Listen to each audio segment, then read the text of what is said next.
ప్రధానమంత్రి నరేంద్ర మోడీ గారు అదేవిధంగా అమిత్ షా తీసుకొచ్చినటువంటి అహంకారపూరితంగా తీసుకొచ్చినటువంటి నల్ల చట్టాలకు దేశంలో ఉన్నటువంటి ప్రతిపక్షాలన్నీ ఏకతాటి మీదకి వచ్చి పార్లమెంటు సాక్షిగా వాళ్ళు తీసుకొచ్చినటువంటి 3 నల్ల చట్టాలకు వ్యతిరేకంగా ఓటు వేయడంతో ఏమి చేయాలో అర్థం కాక దిక్కుదోచని పరిస్థితుల్లో ఈరోజు నరేంద్ర మోడీ గారు మళ్ళొక్కసారి నిన్న మాట్లాడుతూ ఈ దేశవ్యాప్తంగా ఉన్నటువంటి మహిళా మనుల దగ్గర సానుభూతిని పొందే ప్రయత్నం చేస్తున్నాడు నరేంద్ర మోడీ గారు.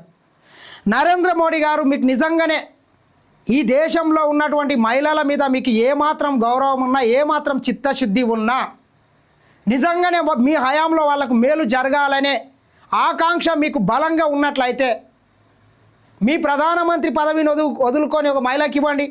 12 సంవత్సరాల నుంచి చేస్తున్నారు కదా మీరు కూడా, ఎందుకు మీరే చేయాలి? సరే పోనీ అది పక్కన పెట్టండి.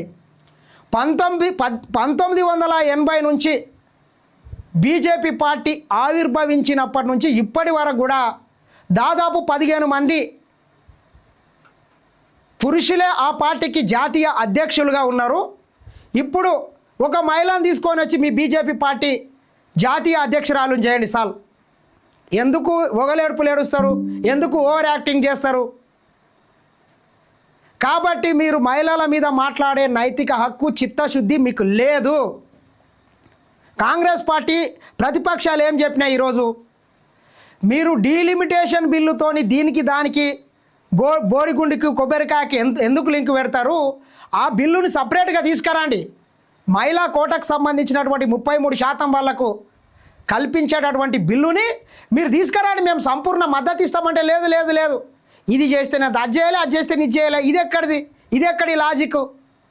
అంటే అంతిమంగా ఈ దేశవ్యాప్తంగా ఉన్నటువంటి మహిళలకు నేను కొట్టినట్లు చేయి, నీ వేడిసినట్లు చేస్తామనేటటువంటి ఒక సామెత ఉంటుంది, ఒక సాకు ఉంటుంది కదా, అట్లా సాకు పెట్టి ఈరోజు మహిళలను అంతా అవమానపరిచింది మీరు మహిళలను అవమానపరిచి ఏదో అక్కడక్కడ ఓట్లు ఎలక్షన్లు ఉన్నాయి రాష్ట్రాలల్లో, అక్కడ ఓట్లు పొందాలనేటటువంటి దురుద్దేశంతో ఈ బిల్లును తీసుకొని వచ్చి ఈరోజు ఆ బిల్లు వీగిపోయే విధంగా చేసినారు. మిత్రులారా, నేను చెప్తా, పార్లమెంట్లో బిల్లు వీగిపోయి 10 నిమిషాలు కూడా కాలేదు. బీజేపీ మహిళా ఎంపీల దగ్గర, చాలామంది బీజేపీ నాయకుల దగ్గర అప్పటికే ప్లే కార్డ్స్ ఉన్నాయి. ఎక్కడికి వెళ్ళి వచ్చినాయి అవన్నీ? అంటే ఈ బిల్లు ముందే ఓడిపోతుంది కాబట్టి మనము నిరసన తెలిపినట్లు చేస్తామనేటటువంటి డ్రామా చేసే ప్రయత్నం మీరు చేసిన. అంటే ముందే ఒక ప్లాన్గా ఉన్నారు. ఒక రాజ్యాంగ సవరణ బిల్లు తీసుకొచ్చేటప్పుడు ఎంత పకడ్బందీగా చేయలే. మీకు మెజార్టీ లేదు. మెజార్టీ లేనప్పుడు ఏం చేయలే? ప్రతిపక్షాలని అన్నిటినీ ఏకం చేయలే. అవసరమైతే ఆల్ పార్టీ మీటింగ్ ఏర్పాటు చేయలే, అందరినీ ఒప్పించాలి. ఏది చేయకుండా ఒట్టినే గాల్లో దీపం పెట్టి ఓం నమః శివాయ అంటే ఎక్కడికి వెళ్ళి అవుతుంది? కాదు కదా. కాబట్టి మీకు మహిళల గురించి మాట్లాడే చిత్తశుద్ధి, నైతికత లేదని మరొకసారి ప్రధానమంత్రి నరేంద్ర మోడీ గారికి ఈ సందర్భంగా తెలియజేస్తున్నాం. చూడండి ఒకసారి, బిల్లును ప్రతిపక్షాలు అడ్డుకున్నాయి, మహిళలకు సారి విమెన్ కోటా కోసం శాయశక్తులా ప్రయత్నించాం ప్రధాని మోదీ. మీరు శాయశక్తులా ప్రయత్నించలే, అసలు మీరు ఆ దిశగా అడుగులేయలేదని చెప్తున్నాం మేము. మీరు కలుపుకపోలేదు. దేశంలోని మహిళల కళను ప్రతిపక్ష పార్టీలు చిదిమేశాయి. స్త్రీలు దేనినైనా మర్చిపోతారు కానీ తమకు జరిగిన అవమానాన్ని కాదు. ఈ పాపానికి ప్రతిపక్షాలు తగిన శిక్ష అనుభవించక తప్పదు. ఎవరు పాపం చేసిండ్రు, ఎవరు శిక్ష అనుభవించాలనేటటువంటిది భవిష్యత్తు నిర్ణయిస్తుంది. ఎందుకు ఈ రకంగా సెంటిమెంటును రగిలించే ప్రయత్నం చేస్తారు మోడీ గారు? మీ హోదాకు ఈ రకంగా సెంటిమెంట్ రగిలించడం కరెక్ట్ కాదు.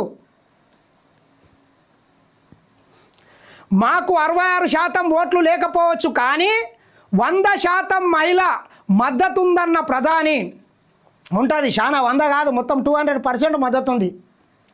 ఎంతమంది ఉన్నారు మీ బీజేపీ పార్టీ నుంచి మహిళలు? ఎంతమంది ముఖ్యమంత్రులు ఉన్నారు? ఎంతమంది ఎంపీలు ఉన్నారు? ఎంతమంది ఎమ్మెల్యేలు ఉన్నారు? ఆ లెక్క చెప్పు. నిజంగానే మీకు మహిళల మీద చిత్తశుద్ధి ఉందని చెప్తాం. మహిళా కోటా చట్ట సవరణ బిల్లు వీగిపోవడంపై జాతిని ఉద్దేశించి ప్రసంగం. పార్లమెంటులో బిల్లు ఓడిపోతుందంటే కాంగ్రెస్ టీఎంకే, తృణమూల్, సమాజ్వాదీ పార్టీల నాయకులు దేశ మహిళలకు దక్కాల్సిన హక్కులను లాగేసుకుంటూ చప్పట్లు కొట్టారు. ఇది మహిళల ఆత్మగౌరవంపై జరిగిన దాడి. మహిళల ఆత్మగౌరవం మీద జరిగినటువంటి దాడి కాదు, నరేంద్ర మోడీ, అమిత్ షా అహంకారం మీద జరిగినటువంటి దాడి. మీ అహంకారము కొంత తగ్గాలే. మీరిద్దరు నియంతలుగా మారి ఈ దేశాన్ని మొత్తం అంబానీ, అదానీలకు దోషి పెట్టుకుంటా సర్వనాశనం చేస్తున్నారు. నాకు నువ్వు, నీకు నేనని నరేంద్ర మోడీ, అమిత్ షా వీళ్ళిద్దరికి ఇంకా అంబానీ, అదానీ వాళ్ళిద్దరు ఇట్లా ఏడవతే ఇద్దరిద్దరు కలిసి ఈ దేశాన్ని మొత్తము సర్వనాశనం చేస్తున్నారు.